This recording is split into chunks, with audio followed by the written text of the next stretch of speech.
Parking ప్లేస్లో కానీ లేదంటే మెడికల్ క్యాంపులకు సంబంధించి కానీ వాటర్ పాయింట్కి సంబంధించి కానీ శానిటేషన్ సంబంధించి కానీ ఆ రెస్పెక్టివ్ ఇన్ఛార్జ్ ఆఫీసర్స్ కూడా అక్కడ కూర్చో ఉంటారు, పైన ఉంటారు, కమాండ్ పిల్లలు కూర్చో ఉంటారు.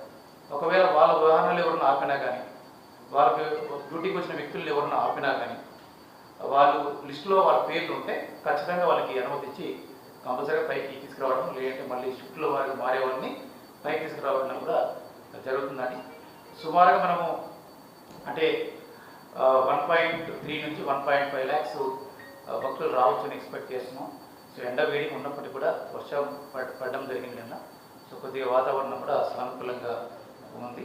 సో ఈ సందర్భంలో ఎక్కువ పిల్గ్రిమ్స్ కూడా మనం డివోట్స్ని ఎక్స్పెక్ట్ చేస్తున్నాం. బట్ దాని మనకి ట్రాఫిక్ కానీ లేదంటే పార్కింగ్ స్థలాల మీద అలాగే ఇతర ఇష్యూస్ మీద మనకి కమిషనర్ పోలీస్ గారు ట్రీట్ చేస్తారు.